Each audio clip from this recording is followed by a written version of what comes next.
अजीब बात है, हमारी पूरी ज़िंदगी इसी के पीछे भागती रह गई। स्कूल का टाइम, ऑफिस का time, deadline, age, past, future, यहाँ तक कि बर्थ और डेथ भी।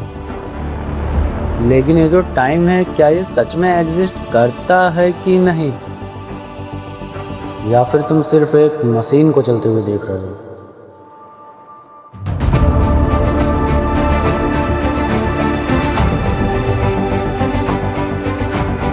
मतलब तुमने अभी टाइम नहीं देखा, तुमने सिर्फ एक घड़ी देखी है, और ये दोनों एक जैसी चीजें नहीं होती हैं। यार अब ये मत कह देना कि टाइम होता ही नहीं है। मैं ऐसा नहीं कह रहा हूँ, क्योंकि फिजिक्स भी आज तक ये बात नहीं कह पाई है। लेकिन मैं तुमसे एक सवाल जरूर पूछूंगा। मान लो कल सुबह इस यूनिवर्स की हर घड़ी गायब हो जाए, हर मोबाइल, हर एटॉमिक क्लॉक, हर कैलेंडर, तो क्या टाइम भी गायब हो जाएगा? नहीं, इतनी जल्दी जवाब मत दो। जब कोई बचेगा ही नहीं जो टाइम को गिने, जो सूरज उगने का नाम रखे, जो सालों की गिनती करे, तो फिर किसके लिए टाइम बहेगा? देखा, यहीं से परेशानी शुरू होती है। हमने बचपन से ही क्लॉक को टाइम मान लिया, लेकिन जबकि क्लॉक केवल टाइम को मापने की कोशिश करती है। जैसे थर्मोमीटर टेम्परेचर नहीं होता, वैसे क्लॉक भी टाइम नहीं होता। ठीक है, तो फिर टाइम है क्या? इस सवाल ने फिलोसफर्स को हजारों साल तक परेशान किया। फिर फिजिसिस्ट आए, उन्होंने सोचा कि शायद अब जवाब मिल जाएगा, लेकिन हुआ बिल्कुल उल्टा। क्योंकि जितना हम लोगों ने यूनिवर्स को समझने की कोशिश की, उतना ही टाइम हमारी उंगलियों से फिसलता गया।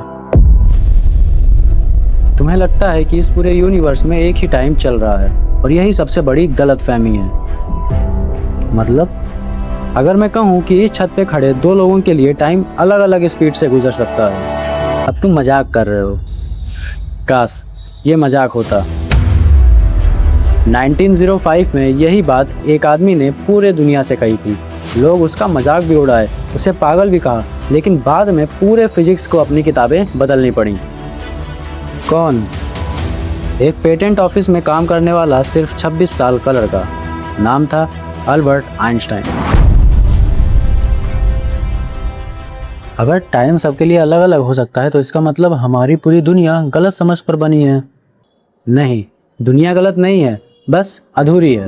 हमने टाइम को एक नदी की तरह समझा, एक ऐसी नदी जो पूरे यूनिवर्स में एक ही स्पीड से बह रही है। लेकिन आइंस्टीन ने कहा कि ऐसी कोई नदी है ही नहीं। लेकिन ये कैसे हो सकता है? हम दोनों इस छत पे बैठे हैं, तुम्हारी भी घड़ी वही टाइम दिखा रही है, मेरी भी घड़ी वही टाइम दिखा रही है, फिर ये अलग अलग टाइम कहाँ से आ गया?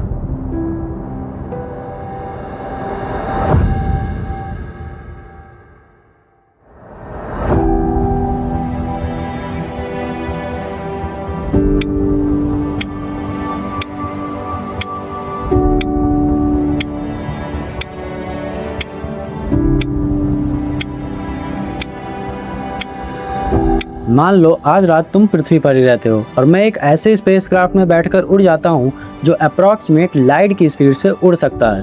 हम दोनों के लिए टाइम चलेगा, हम दोनों सांस लेंगे, हम दोनों सोएंगे, हम दोनों अपनी अपनी नॉर्मल लाइफ जिएंगे। लेकिन जब मैं लौट कर आऊँगा तो हम दोनों की घड़ियाँ एक जैसी नहीं होंगी। मतलब मान लो तुमने पृथ्वी पर 20 साल बिताए, लेकिन वही समय मेरे लिए 5 साल के बराबर होगा। अब ये साइंस फिक्शन लग रहा है।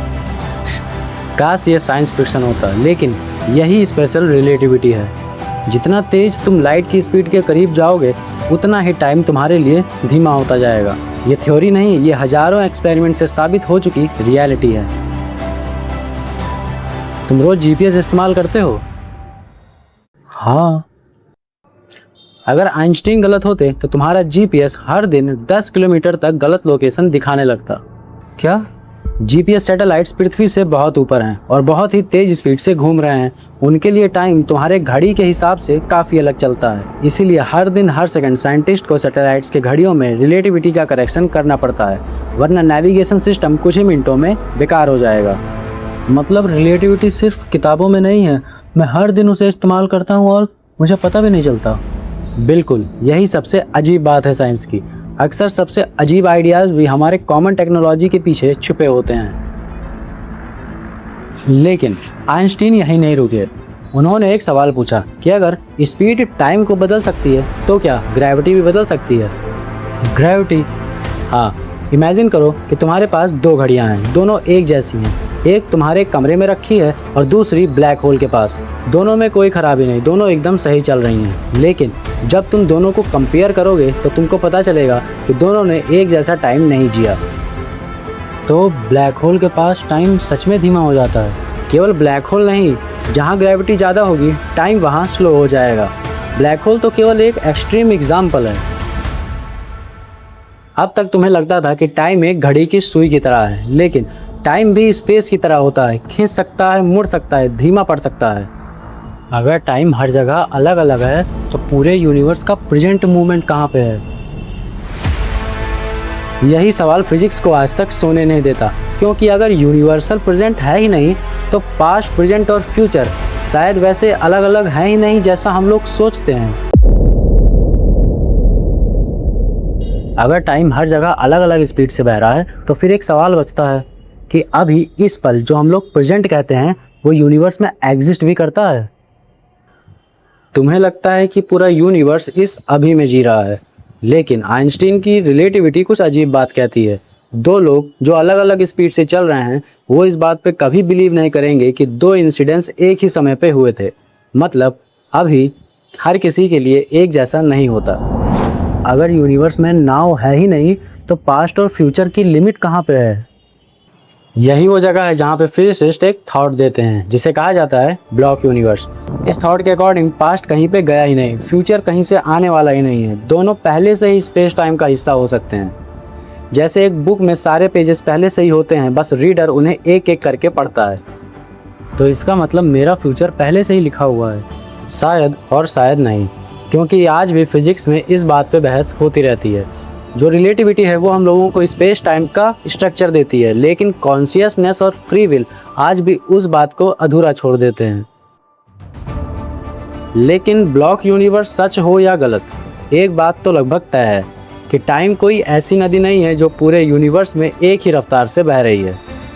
तो फिर हमें टाइम हमेशा आगे ही जाता हुआ क्यों महसूस होता है?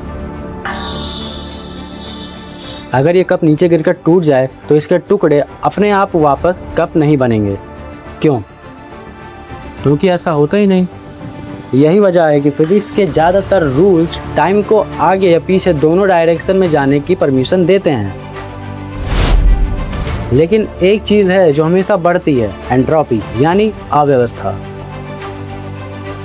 हो सकता है टाइम नहीं बह रही हो यूनिवर्स की अव्यवस्था, मतलब एंट्रोपी, और हमारा दिमाग उसी चेंजेस को टाइम का नाम दे देता है।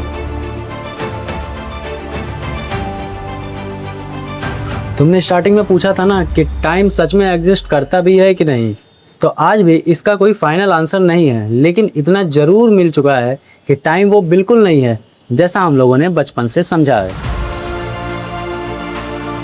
शायद घड़ियां समय नहीं बताती, ये सिर्फ चेंजेस को गिनती हैं। शायद पास्ट, प्रेजेंट, फ्यूचर हमारी सोच से कहीं ज़्यादा जुड़े होंगे। और शायद इस पूरे यूनिवर्स की सबसे बड़ी मिस्ट्री ब्लैक होल नहीं, टाइम है।